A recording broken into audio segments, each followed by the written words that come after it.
بسم اللہ الرحمن الرحیم وعلی اعتبار هذا المعنی، اور اس معنی کے اعتبار پر قیلہ کہا گیا ہے، یدار الحکم، حکم کا مدار ہوتا ہے،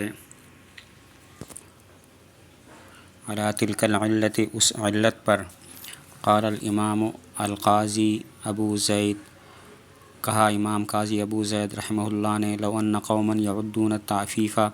اگر کوئی قوم شمار کرتی ہو اف کہنے کو کرامتاً عزت، لا یحرم علیہم تعفیف الابوین، ان پر حرام نہیں ہے والدین کو اف کہنا۔ اس کا مطلب یہ ہوا کہ دلالت النص کے معنی کے اعتبار سے یہ کہا جاتا ہے کہ حکم کا مدار علت پر ہوتا ہے، وجوداً بھی اور عدماً بھی، یعنی اگر علت پائی جائے تو حکم پایا جائے گا، علت نہ ہو تو حکم بھی نہیں ہوگا۔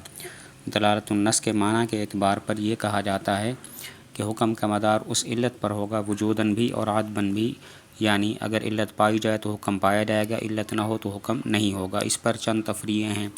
پہلی تفریع یہ ہے کہ اگر کوئی قوم ایسی ہو کہ ان کے ہاں اف کہنا،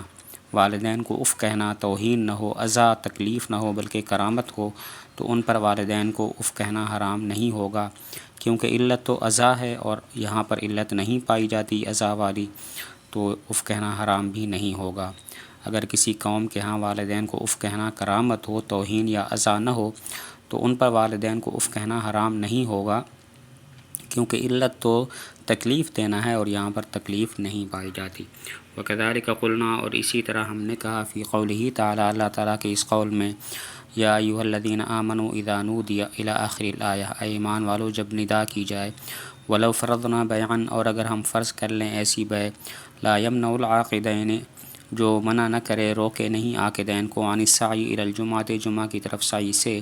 بان کانا فی سفینۃ، بہی طور کہ ہوں وہ دونوں کشتی میں، تجری الی الجامع، جو چل رہی ہو جامع مسجد کی طرف، لا یکرہ البیع،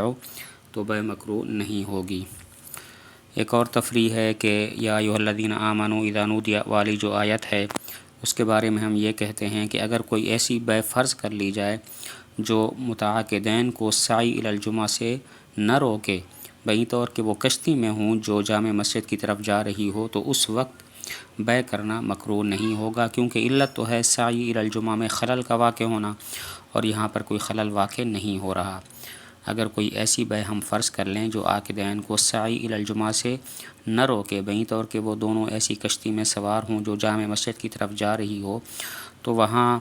بیع کرنا مکروہ نہیں ہوگا، کیونکہ بیع سے جو منع ہے اس کی علت ہے سعی الی الجمعہ میں خلل کا واقع ہونا،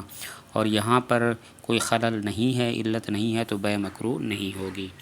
وعلی ھذا، اور اسی بنا پر ہم نے کہا، اذا حلف، جب قسم اٹھائے، لا یضرب امرأتہ، نہیں مارے گا اپنی بیوی کو، فمد شعرها او عضها، تو اس نے کھینچا اس کے بال یا اس کو کاٹا، او خنقها، یا اس کا گلا گھونٹا، یحنس، حانس ہوگا، اذا کان بوجہ الایلام، جب ہو تکلیف دینے کے طریقہ کے ساتھ، ولو وجد صورت الضرب، اور اگر پائی جائے مارنے کی صورت، ومد الشعر، اور بال کو کھینچنا، عند الملاعبۃ، کھیل کود کے وقت، دون الایلام، نہ کہ تکلیف دینے کے طریقہ کے ساتھ، لا یحنس، تو وہ حانس نہیں ہوگا۔ ایک اور تفریع ہے، قسم کھائی میں اپنی بیوی کو نہیں ماروں گا، پھر اس نے اپنی بیوی کے بال کھینچے یا کاٹا اس کو دانتوں سے یا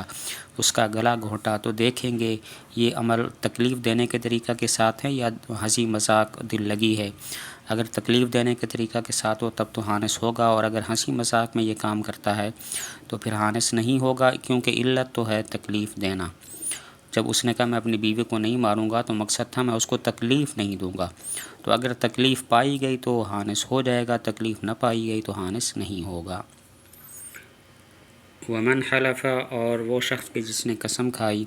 لا یضرب فلانا، وہ نہیں مارے گا فلاں کو، فضربہ بعد موتہ، تو اس نے اس کو مارا اس کے مرنے کے بعد، لا یحنس، حانس نہیں ہوگا، لانعدام معنی الضرب، بوجہ ضرب کے معنی کے نہ ہونے کے، وہو الایلام، اور وہ تکلیف دینا ہے، وکذا لو حلف، اور اسی طرح اگر قسم کھائی، لا یتکلم فلانا، وہ فلاں سے بات نہیں کرے گا، فکلمہ بعد موتہ، تو اس نے اس سے بات کی اس کے مرنے کے بعد، لا یحنس، تو حانس نہیں ہوگا، لعدم الافہام، بوجہ سمجھانے کے نہ ہونے کے۔ ایک اور تفریح، قسم کھائی میں فلاں کو نہیں ماروں گا، اس نے فلاں کو پھر اس کے مرنے کے بعد مارا، وہ فلاں مر گیا اور پھر اس نے اس کو مارا، تو حانث نہیں ہوگا، کیونکہ علت نہیں پائی گئی۔ علت ہے کہ میں اس کو تکلیف نہیں دوں گا، میں اس کو نہیں ماروں گا، یعنی میں اس کو تکلیف نہیں دوں گا، اور مرنے کے بعد تکلیف متصور نہیں ہے مارنے کی وجہ سے، تو وہ حانث بھی نہیں ہوگا۔ قسم کھائی میں فلاں کو نہیں ماروں گا، پھر فلاں فوت ہو گیا اور اس نے اس کے بعد اس کو مارا، تو حانث نہیں ہوگا، کیونکہ علت تھی تکلیف، مطلب تھا میں اس کو تکلیف نہیں دوں گا۔ مرنے کے بعد تکلیف متصور نہیں ہے مارنے کی وجہ سے، تو لہذا وہ حانث بھی نہیں ہوگا۔ وَكَذَا لَوْ حَلَفَ، ایک اور تفریح ہے، قسم اٹھائے کہ میں فلاں سے بات نہیں کروں گا، پھر وہ مر گیا فلاں آدمی اور اس نے اس سے بات کر لی، تو بھی حانث نہیں ہوگا، کیونکہ علت نہیں ہے۔ علت تھی اس کو سمجھانا، یعنی میں فلاں سے ایسی بات نہیں کروں گا جو اس کو سمجھ میں آئے، مرنے کے بعد سمجھانا متصور نہیں ہے، اسی وجہ سے وہ حانث بھی نہیں ہوگا۔